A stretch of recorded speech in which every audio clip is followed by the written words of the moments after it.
Mi nombre es Noé, y esta es mi historia. Si estás escuchando esto, eres mi descendiente, y te voy a contar el motivo. Para que podamos imaginar hoy, el mundo fue golpeado por una catástrofe inimaginable, dejando solo a mi familia y a mí como los últimos sobrevivientes. Es una situación surrealista. Todos están muertos, excepto mi familia. La escala de la destrucción es insondable, y la pérdida de vidas es simplemente desoladora. No puedo evitar preguntarme qué salió mal y cómo todo sucedió tan rápidamente. Este es un juicio más allá de la medida. ¿Cómo sucedió esto? ¿Cómo llegamos aquí? Innumerables fuerzas se unieron para hacer que el diluvio sucediera. La secuencia de eventos que llevaron al gran diluvio comenzó con la creación de los hijos de Dios, incluso antes de que el mundo en sí fuera creado. Se cree que estos hijos de Dios poseían poderes sobrenaturales y eran considerados seres divinos. Sin embargo, se dice que uno de estos seres divinos se rebeló contra Dios y se convirtió en un ser caído, preparando el escenario para los eventos catastróficos que seguirían. El cielo fue originalmente destinado a ser su hogar por toda la eternidad, pero ahora habían caído de él. ¿Qué causó todo esto? Los ángeles son seres celestiales que fueron creados con el único propósito de habitar en el cielo con Dios. Su función principal es adorarlo y ejecutar sus órdenes. Fueron diseñados para glorificar a Dios y servir como mensajeros entre Él y los humanos. A diferencia de las personas, que fueron creadas para vivir en la tierra, los ángeles fueron creados para vivir en el cielo. Estos seres celestiales, conocidos como ángeles, decidieron abandonar su origen en el cielo. Partieron de su punto de partida y se aventuraron en nuestro mundo con su propia agenda. Dejaron su comienzo en el jardín del Edén, un paraíso donde Adán y Eva podían vivir en paz y armonía. Satanás lanzó su primer ataque a la autoridad de Dios en la tierra. Adán y Eva cayeron y fueron maldecidos. Incluso ahora, mi familia todavía sufre tremendamente con esta maldición. Verás, la agricultura y la subsistencia son muy difíciles. El Señor dijo: «Maldita es la tierra por tu causa. Con dolor comerás de ella todos los días de tu vida. Ella producirá espinos y cardos para ti, y comerás las plantas del campo. Por el sudor de tu rostro comerás tu pan, hasta que regreses al suelo, pues de él fuiste tomado, porque eres polvo, y al polvo regresarás». Ahora mis antepasados y yo tuvimos que sudar para sobrevivir. Dios estaba decepcionado por su desobediencia. Ya no podrían quedarse en el jardín del Edén. Adán y Eva ya habían cometido un error al comer el fruto prohibido. Como consecuencia de su desobediencia, Dios estaba lleno de decepción, y Adán y Eva ya no fueron permitidos a permanecer en el paraíso idílico que era el jardín del Edén. El error fatal cometido resultó en su expulsión del santuario sereno que alguna vez llamaron hogar. Adán y Eva tuvieron hijos e hijas, incluyendo a Caín y Abel. Con el crecimiento de su familia, vino el nacimiento de la propia civilización. A medida que los hijos de Adán y Eva crecían, tomaban esposas y tenían sus propias familias. La población comenzó a crecer constantemente. Caín mató a su hermano e inició una estirpe muy malévola y peligrosa, y esa estirpe no invocaba el nombre de Dios. Afortunadamente, Eva dio a luz a mi antepasado Set, y el mundo comenzó otra estirpe piadosa a través de él. La humanidad se dividió en dos caminos, la estirpe de Caín y la estirpe de Set. A medida que la población del mundo crecía, también aumentaba la prevalencia del pecado. Las personas a menudo eran crueles unas con otras, y sus acciones estaban llenas de engaño, robo e incluso asesinato. Durante esa era, los hombres fueron bendecidos con vidas extraordinariamente largas, a veces durando cientos de años. Era una era diferente, un tiempo en que la humanidad aún estaba íntimamente conectada a sus orígenes y el mundo en sí era más joven y fresco. Adán, el primer hombre, vivió 930 años. Sí, lo escuchaste correctamente, 9 siglos. Tuvo hijos que también vivieron vidas extraordinariamente largas. Su hijo Set vivió 912 años y el hijo de Set, Enós, vivió 905 años. A medida que pasaban las generaciones, cada hombre generaba hijos, y les enseñaba los caminos de la tierra, cómo cultivar la tierra y cuidar de los animales, y también cómo conectarse con Dios. Esta estirpe de personas era especial. Llevaban la semilla de la primera unión de la humanidad con ángeles caídos. A pesar de sus largas vidas y profunda sabiduría, estos primeros pueblos no eran inmunes a los problemas que a menudo afligen a la humanidad, cuestiones como celos, ira y a veces incluso violencia. Sin embargo, había un hombre, mi bisabuelo llamado Enoc. Enoc es el hombre que nunca murió en la historia de mi familia. Mi bisabuelo tenía una profunda y sincera apreciación por el amor de Dios, que expresó a través de su lealtad inquebrantable y pasión fervorosa. Como resultado de su devoción, se convirtió en un canal para el poderoso poder de Dios y fue bendecido con grandes manifestaciones de ese poder a lo largo de su vida. Curiosamente, la fe de mi bisabuelo era tan fuerte que frecuentemente era capaz de profetizar eventos futuros con notable precisión. De hecho, incluso habló sobre el futuro juicio del Señor contra la gente en general, mucho antes de que sucediera. Enoc siempre profetizaba sobre el futuro juicio del Señor contra la gente en general. Cuando Enoc tenía 65 años, se convirtió en padre de Matusalén, mi abuelo. La vida de Matusalén podría haber predicho la mía, pues su nombre significaba, cuando él muera, esto sucederá. A medida que pasaban los años, comunidades de tribus y clanes surgían, cada una trazando su ascendencia de vuelta a uno de los patriarcas originales. Estos grupos de personas se aventuraban por las tierras, explorando nuevos territorios para llamar suyo. A medida que el número de personas aumentaba, también aumentaban sus necesidades y aspiraciones.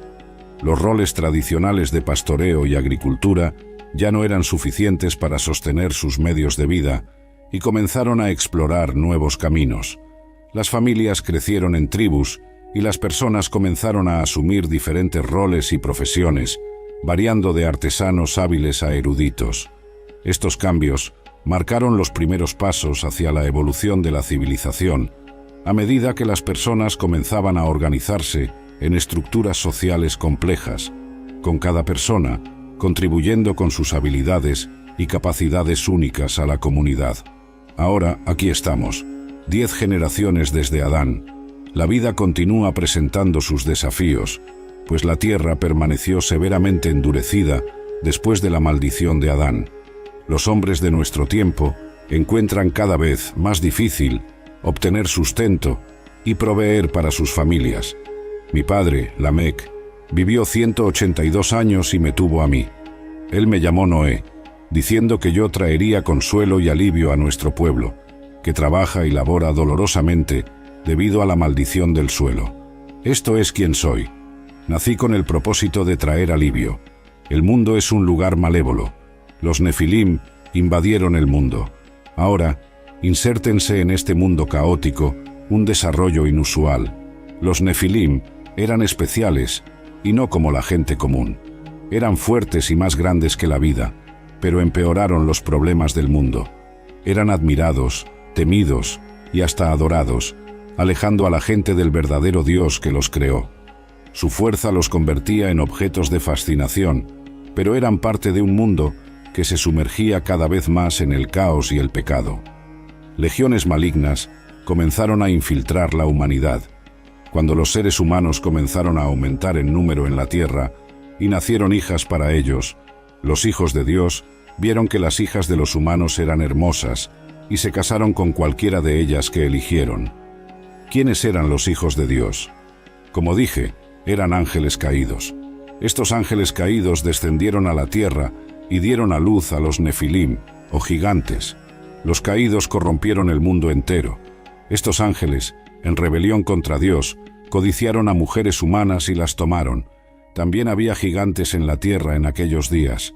Los gigantes son la prole antinatural de la unión entre los hijos de Dios y las hijas de los hombres. Eran los hombres poderosos de antaño, hombres de renombre. Este es el mundo en el que resido, un mundo de gigantes y nefilim, un mundo de maldad.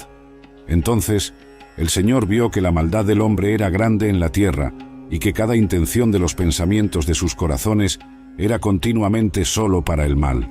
La tierra no era un lugar de paz o bondad, sino un lugar repleto de pecado, violencia y corrupción moral. Imagina un mundo sombrío, donde los individuos están consumidos por sus propios deseos insaciables, persiguiendo incansablemente sus agendas egoístas sin consideración por el bienestar de los demás. Los conceptos de honestidad, integridad y bondad no solo son subvalorados, sino también mal entendidos. En cambio, las personas recurren al engaño y la manipulación como norma para alcanzar sus objetivos. La sociedad se caracteriza por una mentalidad de sálvese quien pueda, donde todos están por sí mismos y la propia fundación de la comunidad es desgarrada por el egoísmo y la malevolencia. En ese ambiente, las familias no son santuarios de amor y apoyo, sino más bien campos de batalla de engaño y traición. Los vecinos no se cuidan unos a otros, sino que buscan aprovecharse unos de otros. Los gobiernos no son instituciones de justicia, sino síntomas de opresión, manteniendo la regla de los poderosos sobre los débiles. Fue en este contexto que Dios vio la maldad de la humanidad, el declive espiritual y moral. La tristeza de Dios por la creación, la humanidad, la joya de la creación, había perdido el camino. En lugar de vivir en armonía unos con otros y con el mundo, las personas estaban consumidas por la violencia, la maldad y el engaño. Dios miró a su creación y sintió una inmensa tristeza.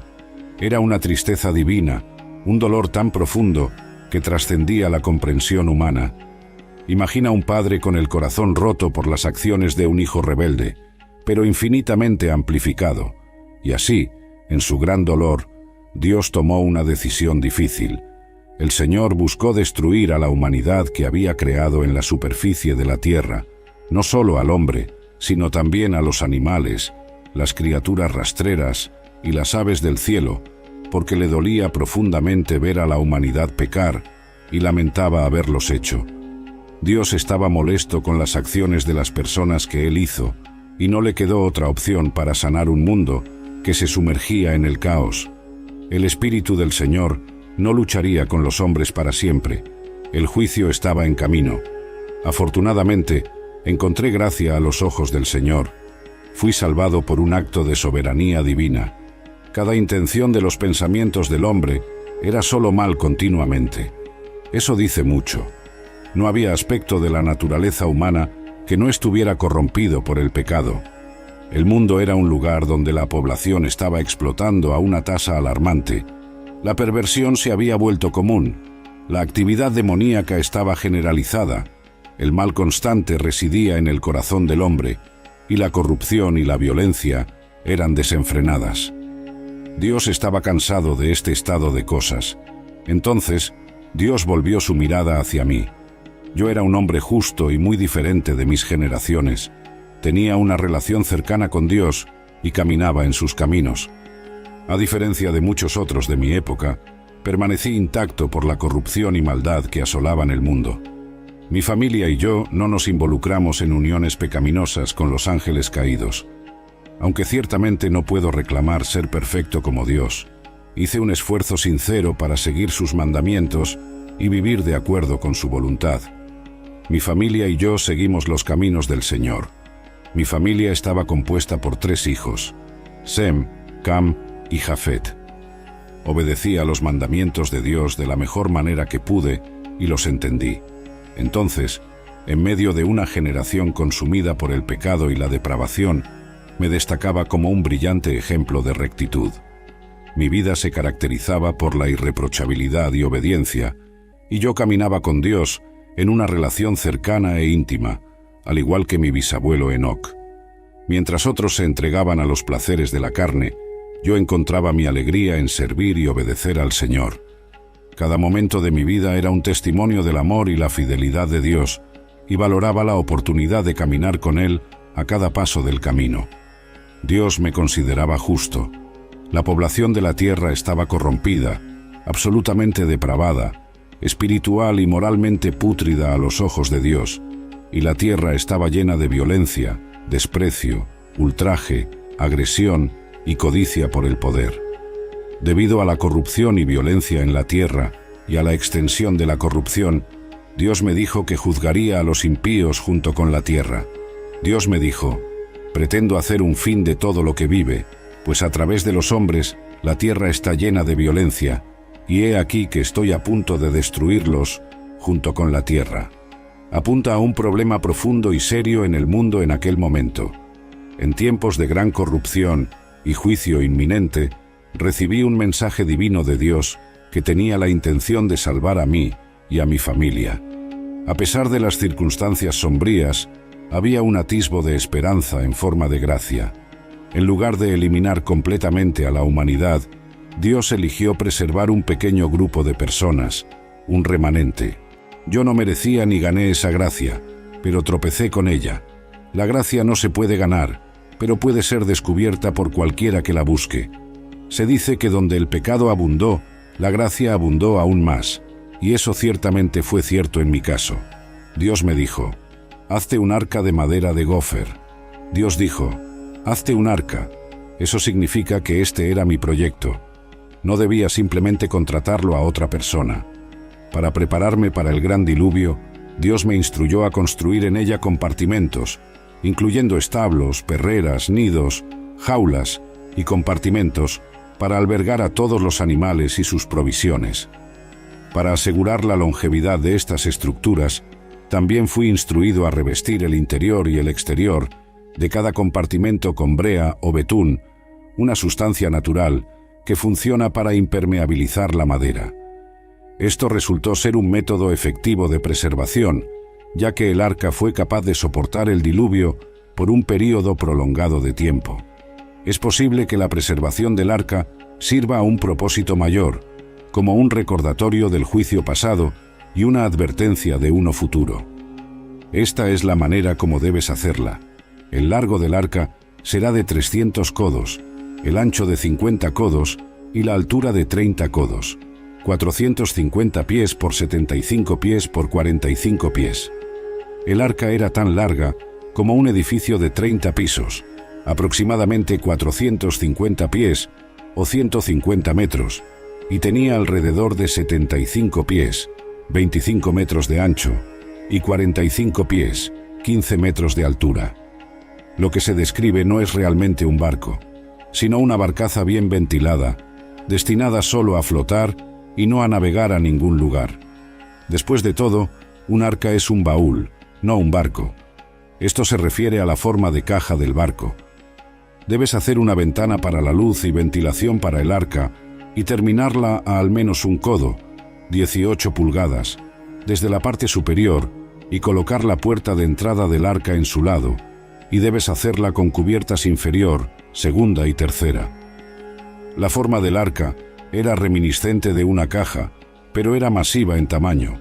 Fácilmente, su parte superior tenía una abertura de un codo de ancho, midiendo 18 pulgadas o medio metro. Se construyó una ventana en la parte superior del arca, proporcionando una vista del mundo exterior. La ventana tenía una cubierta que podía abrirse y cerrarse, permitiendo flexibilidad en el control de la cantidad de luz y aire que entraba en el arca. A medida que comencé la construcción de la enorme arca, no pude evitar preguntarme sobre el motivo de esta tarea colosal. Dios simplemente me instruyó a construir la barcaza y que pronto traería juicio sobre la tierra. Sin embargo, en ese momento, no tenía idea de lo que eso significaba. No podía imaginar el propósito de esta colosal embarcación. Todo lo que sabía era que tenía que confiar en el plan de Dios y seguir sus instrucciones. En el pasado, recibí un mensaje divino del Señor y decía: debes hacerla. Seguí las instrucciones y creé lo que era necesario. Después, el Señor compartió conmigo los detalles de sus planes. Porque he aquí, yo mismo traeré un diluvio de aguas sobre la tierra, para destruir toda vida bajo los cielos, en la cual hay aliento y espíritu de vida. Todo en la tierra morirá. Fui convocado para desempeñar un papel crucial en el juicio más significativo y en la mayor salvación que el mundo había experimentado. Fue un momento extraordinario, lleno de gran responsabilidad y propósito. Pero estableceré mi pacto contigo, y entrarás en el arca. A pesar del juicio dramático que vendría, Dios haría un pacto conmigo. Dios también usaría a mí para salvar un remanente de cada animal, para que la tierra pudiera ser poblada con personas y animales después del diluvio. Dios entonces dijo: «Todo lo que está en la tierra morirá, pero estableceré mi pacto solemne, un acuerdo formal contigo, y entrarás en el arca, tú y tus 3 hijos, y tu esposa, y las esposas de tus hijos contigo. Y de todo ser vivo que se encuentre en la tierra, debes traer 2 de cada tipo al arca, para mantenerlos vivos contigo. Deben ser macho y hembra, de aves y pájaros según su tipo, de animales según su tipo, de todo ser rastrero del suelo según su tipo. 2 de cada tipo vendrán a ti para mantenerlos vivos. Además, lleva contigo todo tipo de alimento comestible, y debes recolectar y almacenar, y esto será alimento para ti y para ellos». Dios también me ordenó llevar todo el alimento que pudiera. Había mucha comida para mí y todos los animales. Esta sería la casa de alrededor de 35.000 pares de animales. ¿Sabías que el tamaño promedio de un animal terrestre es en realidad menor que el de una oveja? De hecho, el arca sería lo suficientemente grande para transportar un impresionante total de 136.560 ovejas en solo la mitad de su capacidad total. Esto dejó un amplio espacio para todas las demás provisiones esenciales, como alimentos, agua y refugio para los animales y humanos. Es verdaderamente notable pensar en la escala y capacidad de una embarcación tan increíble. Dios me hizo el hombre de su consejo, comunicando su propósito de destruir este mundo perverso por agua. El secreto del Señor está conmigo hoy. Así, hice de acuerdo con todo lo que Dios me ordenó. Seguí cada instrucción dada por Dios con la mayor fe y obediencia. Era devoto y comprometido en cumplir la voluntad de Dios sin vacilación o duda. Encontré múltiples obstáculos en el camino, lo que hizo el proceso bastante prolongado y exigente. ¿Tenía la mano de obra? Aún tenía a mi abuelo Matusalén y a mi padre Lamec. El Señor dijo: «De todo animal limpio deberás llevar contigo 7 parejas, el macho y su hembra, y de animales que no son limpios, 2, el macho y su hembra. También de las aves del cielo, 7 parejas, el macho y la hembra, para mantener la descendencia viva en la superficie de la tierra. Porque en 7 días haré llover sobre la tierra durante 40 días y 40 noches, y destruiré, borraré, eliminaré cada ser vivo que hice de la superficie de la tierra». Entonces hice todo lo que el Señor ordenó. Cuando recibí esta impresionante tarea para hacerla, hice. Simplemente obedecí. Eso requirió una gran cantidad de materiales y años, pero no me eché atrás de lo que Dios me dijo que hiciera. Era un predicador de justicia. Hice declaraciones públicas a la gente. Me llevó a mí y a mi familia un tiempo considerable, aproximadamente 120 años, para completar la construcción del arca. Durante este periodo prolongado, tuve la oportunidad de interactuar con las personas a mi alrededor y compartir el propósito detrás de la construcción del arca. A través de mi acto de obediencia, también expresé mi reprobación a los caminos del mundo y abracé la herencia de la justicia obtenida a través de la fe. Es una trágica historia de desobediencia y rebelión contra la verdad. A pesar de ser advertidos sobre el peligro inminente, optaron por ignorar el mensaje y rechazar buscar seguridad en el arca. Durante la época en que la incredulidad era desenfrenada, mi mensaje no se limitaba a proclamaciones verbales. La construcción del arca en sí era una manifestación de mi compromiso con la justicia. Cada golpe del martillo y sonido de un clavo, siendo clavado en la madera, recordaba a la gente que necesitaban arrepentirse y volver a la justicia antes de que fuera demasiado tarde. El arca no era solo una estructura física, sino un poderoso símbolo del juicio inminente que vendría. Mis contemporáneos ignoraron el mensaje que podría haberlos salvado. Todo continuó como siempre había sido. La escena era de alegría y celebración. Las personas estaban banqueteando con comida, bebiendo, intercambiando votos matrimoniales y entregándose a sus propios placeres, mientras ignoraban la existencia de Dios. Pero luego llegó el día en que entré en el arca, y los cielos se abrieron con una lluvia torrencial que destruyó todo ser vivo que estaba demasiado ocupado para atender la advertencia. Durante 120 años, dediqué mi vida a predicar la justicia a las masas. Esperaba inspirar cambios en sus corazones y mentes, pero, lamentablemente, parece que mis palabras cayeron en oídos sordos. A pesar de mis esfuerzos, mi mensaje pareció haber pasado desapercibido y desatendido. Me pregunto si algún día abrirán sus corazones y volverán sus miradas al camino de la rectitud que intenté fervientemente guiarlos. Construí el arca 1600 años después de que Dios creara seres humanos inteligentes, capaces de innovar. A medida que las expectativas de vida se acercaban a 1000 años, los logros de los mejores innovadores del mundo prediluvio fueron notables. Podíamos construir ciudades, hacer instrumentos musicales y trabajar con metales. Mi cultura estaba en su apogeo industrial mientras trabajaba en el arca. La tarea de construir el arca fue desalentadora, requiriendo un inmenso esfuerzo físico, gastos significativos y paciencia interminable. Todo el proceso estuvo lleno de peligro e incertidumbre. Para los observadores externos, podría haber parecido una empresa tonta y absurda. Trabajé en el proyecto durante décadas, incluso mientras aquellos a mi alrededor se burlaban de mí y hacían chistes sobre mis esfuerzos.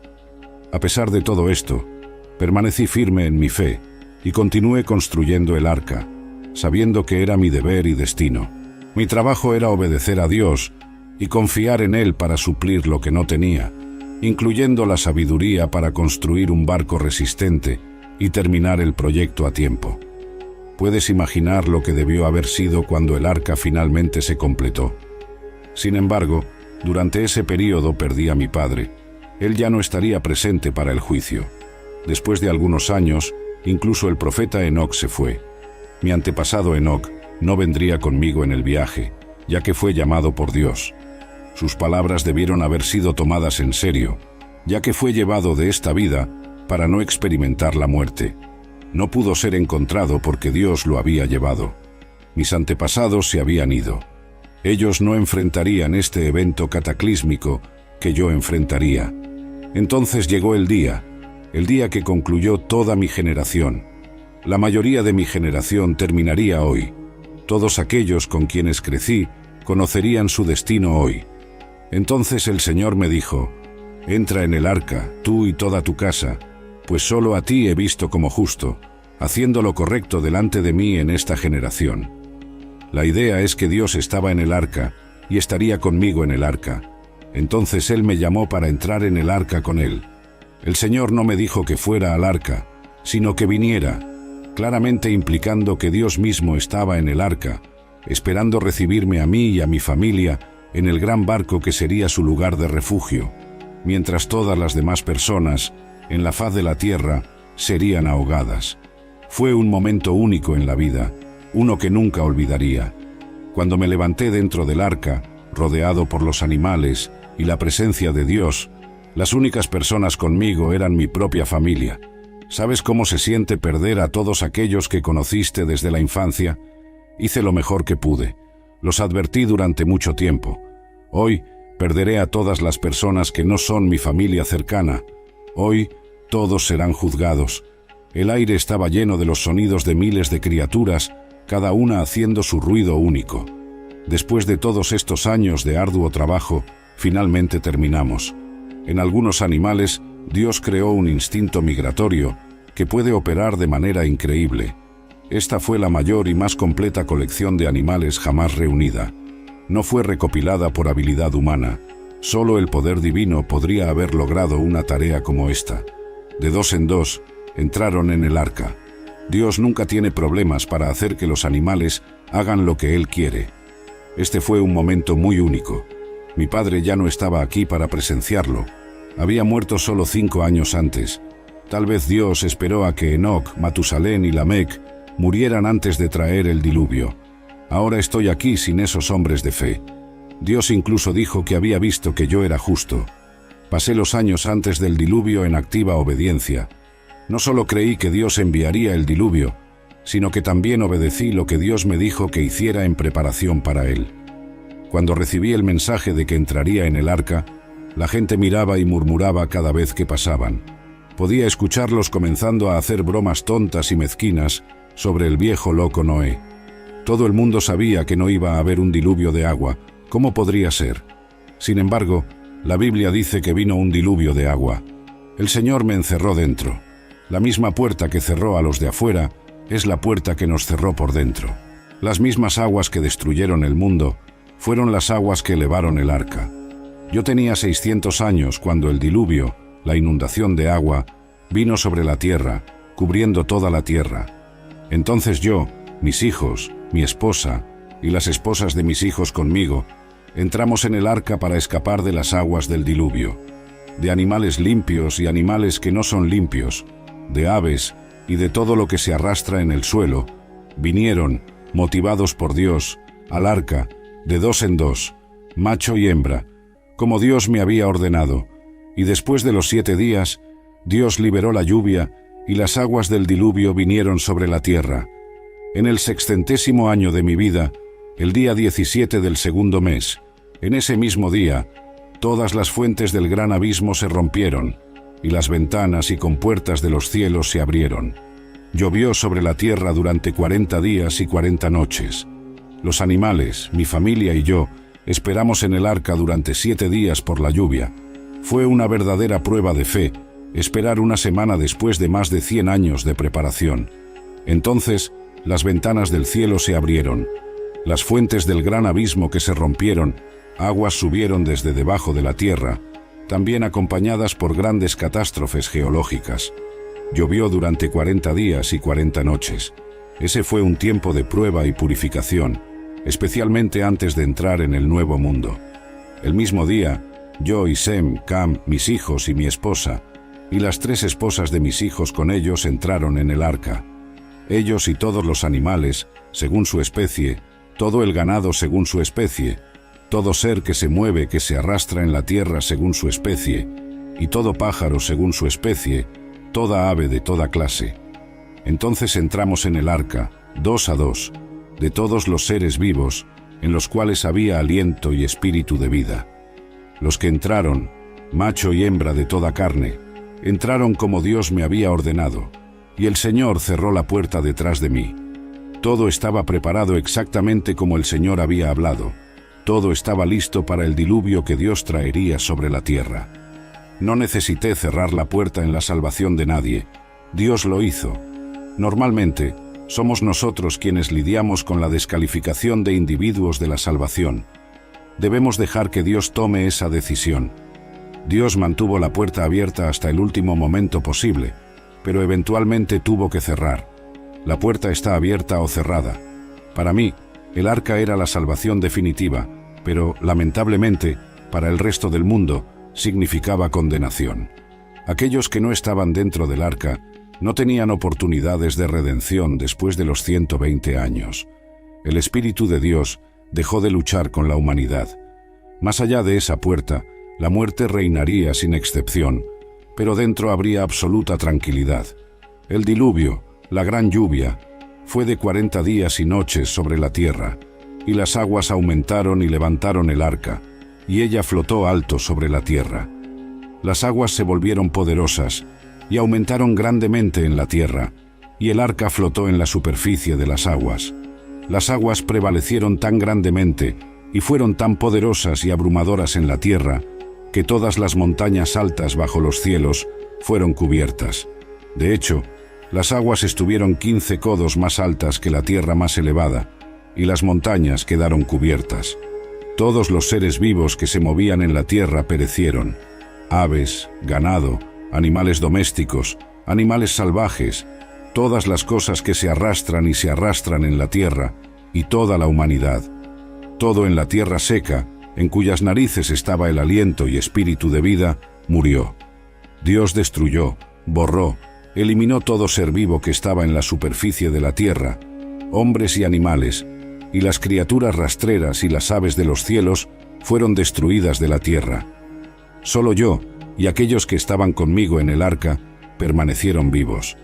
Este fue un diluvio global. Es difícil imaginar cuánta lluvia cayó, ya que las montañas estaban completamente cubiertas. A pesar de las dudas e incredulidad de muchos, Dios demostró su fidelidad y cumplió su promesa después de 120 años. El diluvio duró 150 días sin retroceder. Seguro en el arca durante la catástrofe y el juicio, mi familia y yo estábamos seguros, cerrados y protegidos de la tormenta y el diluvio. Dios luego volvió su atención hacia mí nuevamente. Entonces Dios se acordó de mí, de todo ser vivo y de todos los animales conmigo en el arca. Él estaba a punto de hacer algo único en nuestras vidas. Dios envió un viento sobre la tierra y las aguas disminuyeron. Dios nunca se olvidó de mí. Él me sostuvo diariamente en el arca, pero en ese punto, Dios nuevamente volvió su atención activa hacia mí. Fue realmente como si Él se acordara de mí de nuevo. Estuve encerrado en el arca por muchos días, y en el momento adecuado, Dios pensó en mí. Ante un desastre natural como una inundación, es fácil sentirse impotente y abrumado, pero no debemos olvidar que el Todopoderoso, que creó el vasto universo y nuestro mundo, puede calmar incluso las aguas más furiosas. Su sabiduría y poder están más allá de nuestra comprensión, y Él puede superar cualquier obstáculo, no importa cuán aterrador pueda parecer. La fuerza de la naturaleza puede parecer intimidante, pero recuerda, nada es imposible para la fuerza divina que gobierna nuestro mundo. Conforme las aguas del diluvio retrocedían, el arca reposó en el monte Ararat. Imagina eso, una majestuosa cadena de montañas, sus laderas norte y este se elevan desde la vasta llanura del río Aras, alcanzando una impresionante altura de 3.300 metros sobre el nivel del mar.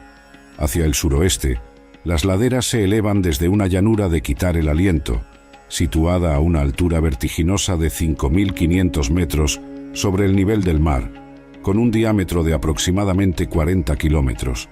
El monte Ararat es una verdadera maravilla de la naturaleza, capaz de dejar a cualquiera en admiración por su belleza y grandiosidad. Ararat, la verdadera cuna de la humanidad, nuestro propio jardín. Los cielos rugieron con truenos mientras las fuentes del abismo se rompían, desencadenando un diluvio de agua sobre la tierra. La lluvia cayó implacablemente durante 150 días interminables, amenazando con sumergir toda la vida. Pero entonces, milagrosamente, las aguas comenzaron a retroceder, revelando lentamente los contornos perdidos hace mucho tiempo del mundo. Finalmente, el día 17 del séptimo mes, el arca vino a reposar en las majestuosas montañas de Ararat, un símbolo de esperanza en medio de la desolación.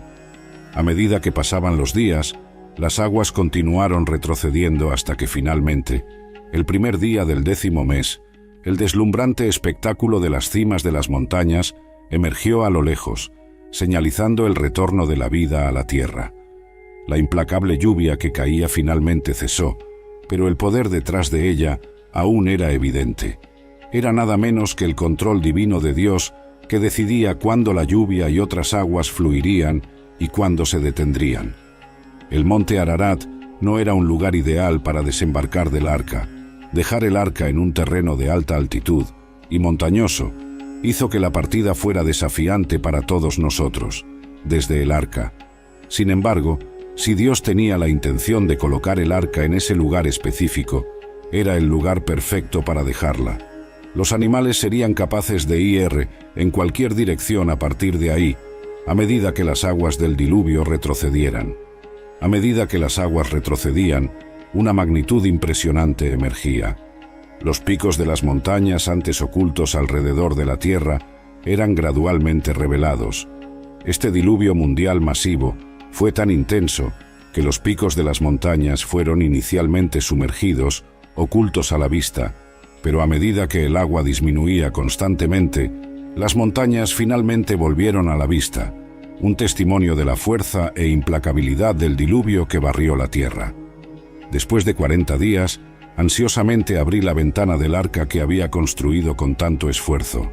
Con un sentimiento de expectativa, envié un cuervo para explorar el mundo más allá del arca.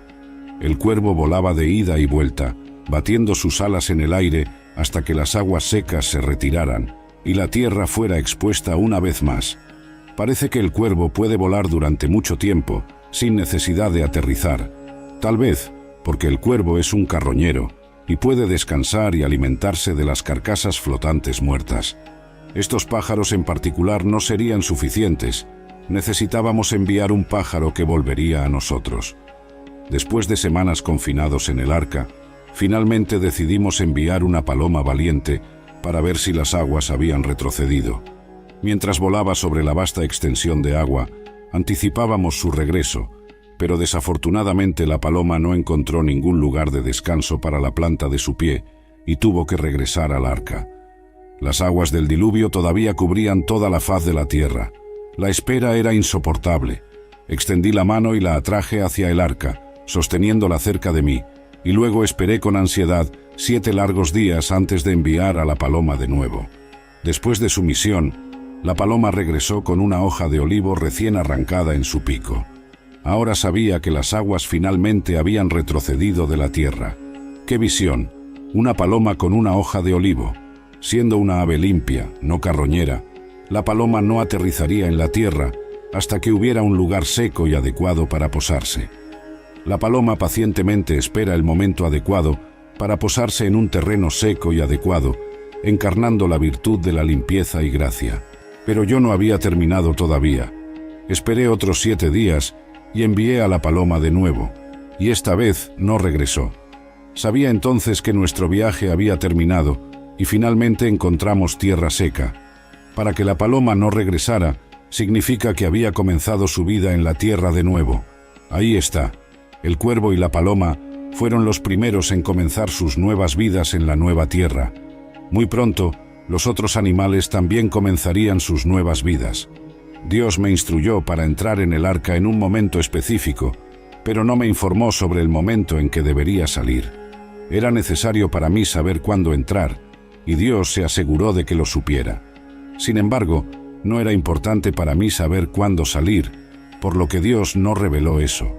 Él siempre deja a su pueblo saber lo que es prácticamente bueno para ellos. Resultó que, en el 601º año, en el primer mes, el primer día del mes, las aguas se habían secado sobre la tierra.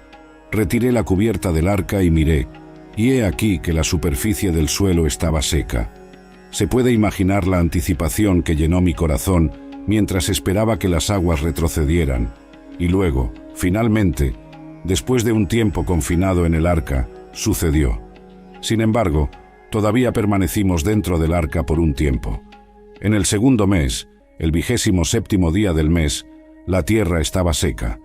Además, Dios habló conmigo, diciendo que saliera del arca, yo y mi esposa, y mis hijos y las esposas de ellos conmigo. Trae contigo a todo ser vivo de toda carne, incluyendo aves, animales y todo ser rastrero que se arrastra sobre la tierra, para que puedan reproducirse en gran número en la tierra y ser fructíferos y multiplicarse en la tierra. Salí, y mi esposa, y mis hijos, y las esposas de ellos conmigo. Cada animal, cada criatura rastrera, cada pájaro, y todo lo que se mueve sobre la tierra, salió del arca en grupos o familias, consistiendo en diferentes tipos y clasificaciones. Conforme a las inundaciones se enfurecían, entré valientemente en el arca el día 17 del segundo mes de mi 600º año de vida. Durante un año entero, luché contra los mares tempestuosos, hasta que finalmente, en el segundo mes de mi 601º año, emergí victorioso del arca, triunfante y vivo. Fue un año de cambio significativo, pero sobreviví para contar la historia. Imagina esto, la tierra estallando con vida a medida que las criaturas vivas del arca repueblan el planeta, trayendo de vuelta la vibración y la diversidad que una vez se perdieron. ¡Qué escena cautivadora! Emergiendo de los confines del arca, pisé el vasto mundo. Caminé hacia afuera, y todo el mundo estaba ante mí, a donde quisiera elegir. La alianza de Dios conmigo. Con gran devoción, construí un altar magnífico para el Señor, y seleccioné cuidadosamente solo los animales y aves más puros y finos para ofrecer como sacrificios quemados. Las llamas saltaban alto en el cielo mientras presentaba humildemente mis ofrendas, mi corazón lleno de reverencia por el Todopoderoso. Fue un momento verdaderamente impresionante que me dejó profundamente conmovido. La prueba final de fe, un verdadero sacrificio, estaba a punto de ser realizada. Con solo 7 de cada animal en el arca, las apuestas eran altas, pero sabía lo que tenía que hacer. Arriesgué la extinción al ofrecer algunos de estos animales, pero lo hice de todos modos. ¿Por qué? Porque sabía que el sacrificio costoso es lo que más agrada a Dios. ¿Estás listo para un desafío emocionante? Para honrar y conectarse verdaderamente con Dios, debemos estar dispuestos a hacer sacrificios que nos cuesten algo. Estamos llamados a dar generosamente de nuestros recursos y ofrecer el sacrificio de alabanza a Él. Entonces, aceptemos el desafío y experimentemos la emoción de darlo todo a Dios. Cuando se trata de agradar a Dios, no se trata de darle solo cualquier cosa, sino de dar sacrificialmente, con gran costo. El Señor sintió el aroma agradable, un olor suave y satisfactorio, y el Señor se dijo a sí mismo: «Nunca más maldeciré la tierra por causa del hombre, pues la intención, fuerte inclinación, deseo del corazón del hombre es mala desde su juventud, y nunca más destruiré todo ser vivo como hice. Mientras la tierra permanezca, siembra y cosecha, frío y calor, invierno y verano, y día y noche no cesarán». Vaya, la ofrenda extravagante trajo inmensa alegría a Dios. Era casi como si el sabor delicioso de la carne asada llenara el aire, desencadenando un sentimiento intenso de satisfacción en el corazón de Dios. Estaba tan complacido que hizo una magnífica promesa para mí y toda la humanidad. Dios prometió que nunca más destruiría todo ser vivo en la tierra con un diluvio de tal escala como lo hizo antes. Hizo esta promesa por pura misericordia, sabiendo que la inclinación del corazón del hombre es hacia el mal desde su juventud. El hombre aún hará el mal, pero Dios decidió perdonar a la humanidad de este cataclismo. He aquí que el Todopoderoso derramó sus bendiciones sobre mí y mis hijos, ordenándonos salir y multiplicar, esparciendo nuestra semilla y llenando la tierra con nuestros descendientes. El Señor también dijo: «Y el temor y el terror de ustedes estarán sobre cada bestia de la tierra, sobre cada ave del cielo, sobre todo lo que se mueve en la tierra y sobre todos los peces del mar. Ellos están dados en sus manos. Todo lo que se mueve y vive será alimento para ustedes. Así como di las hierbas verdes, les doy todo esto. Pero no deben comer carne con su vida, es decir, su sangre». El mundo no era nada como lo conocía antes. Con un mandato renovado de Dios, era un nuevo comienzo, un nuevo inicio, y las posibilidades eran infinitas. Esto es como cuando Dios le dijo a Adán: «Sean fecundos, multiplíquense, y llenen la tierra y la sometan, dominen sobre los peces del mar, las aves del cielo, y todos los seres vivos que se mueven sobre la tierra».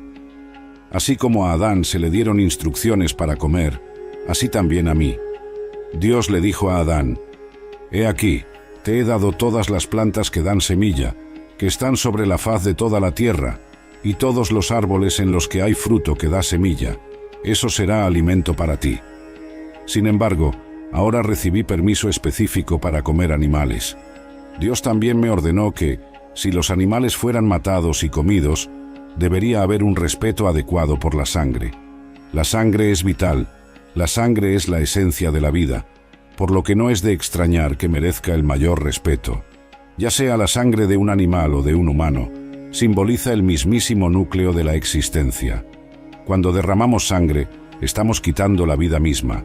No se trata de superstición o misticismo, se trata de reconocer la santidad de toda vida.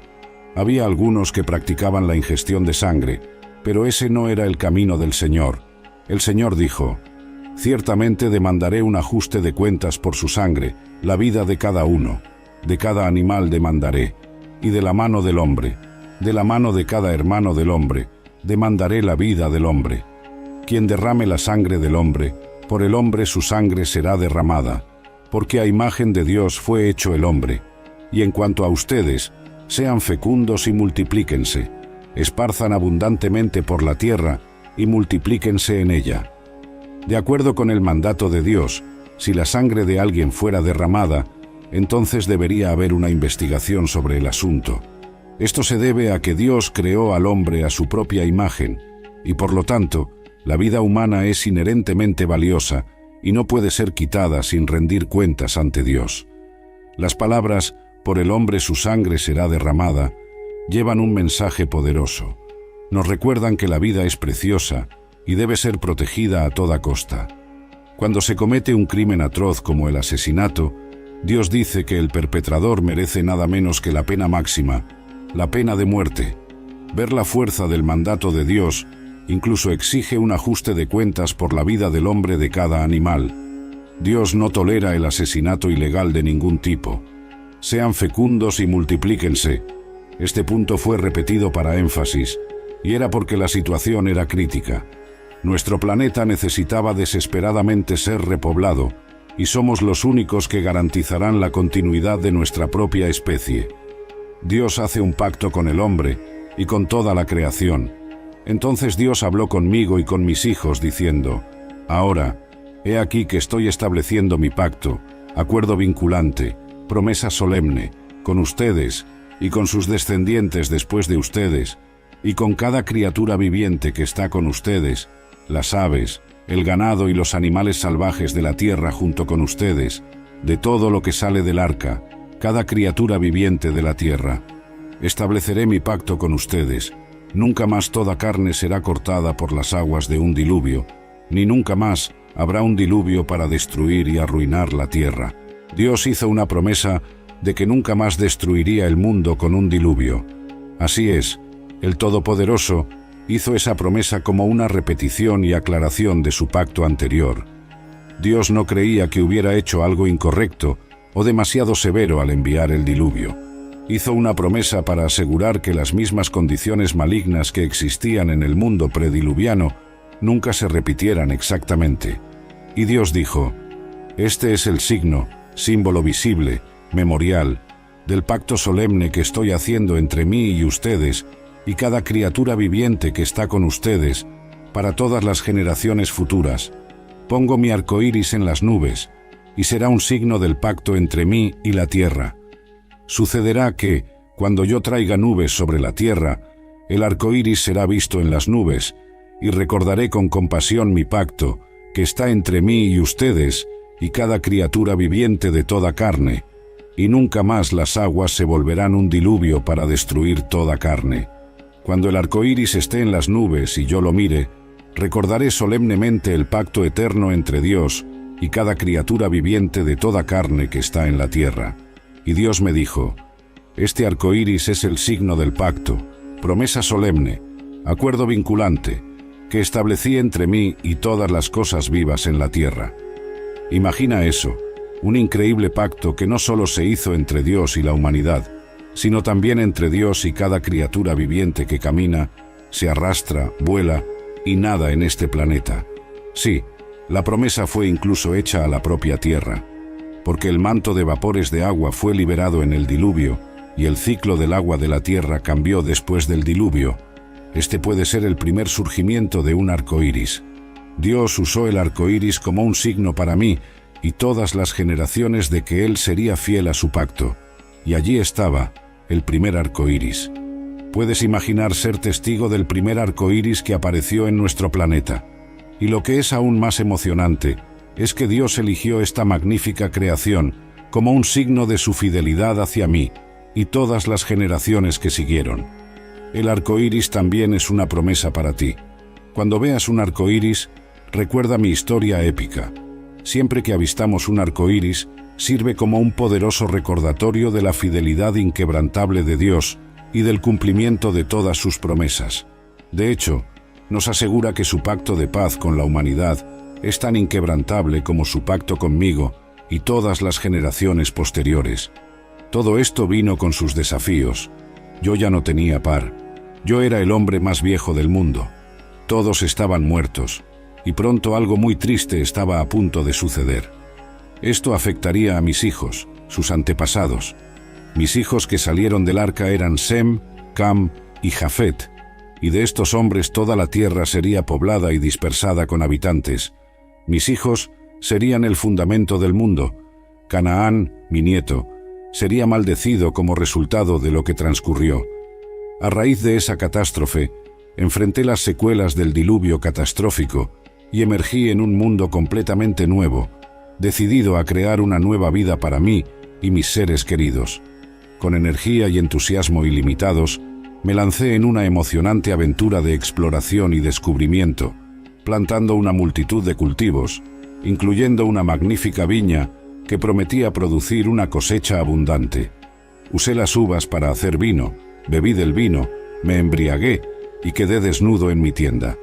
Cam, el padre de Canaán, vio accidentalmente mi desnudez y, para mi vergüenza, lo contó a sus 2 hermanos afuera.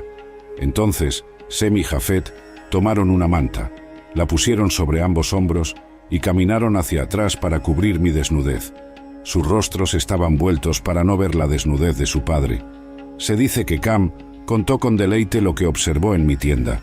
Decidió burlarse de mí, su padre, y en el proceso estaba minando mi autoridad como hombre de Dios. La respuesta de Cam muestra su falta de respeto por mí. Cuando desperté de ese estupor inducido por el vino, supe lo que mi hijo menor, Cam, había hecho conmigo.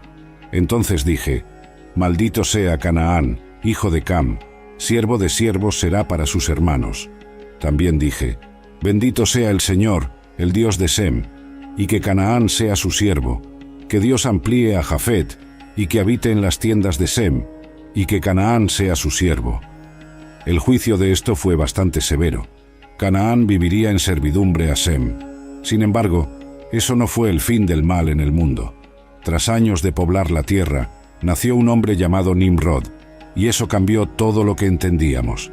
Nimrod nació en un mundo nuevo, recientemente recreado por Dios, después de que su juicio dejara el viejo mundo desprovisto de gran parte de la vida humana y animal. Nimrod fundó 2 de los imperios más poderosos de la historia. Las acciones de Nimrod llevaron a muchas personas lejos de Dios. La voluntad de Dios para mí y mis descendientes era poblar la tierra, pero como un pueblo reunido en la llanura de Sinar, no tenían interés en alcanzar el mundo para establecerse en él. No tenían interés en cuidar del mundo que Dios había majestuosamente colocado ante ellos. En cambio, se rebelaron. En esta declaración, podemos ver que la voluntad de las personas era opuesta a la voluntad de Dios. Esto no debe sorprendernos, ya que la humanidad siempre se opondrá a la voluntad de Dios para ellos, excepto por la gracia salvadora a través de la fe en Jesucristo. Sin embargo, la Escritura enseña claramente que la voluntad del Señor siempre triunfa, y Él no se ve afectado por los esfuerzos de la humanidad para desafiarla. Sin embargo, sus intentos fueron frustrados por el Señor. No fue difícil para el Señor detener el progreso de la Torre de Babel. El Señor dispersó a las personas por toda la faz de la tierra y les hizo dejar de construir la ciudad, porque el Señor confundió el lenguaje de todo el mundo.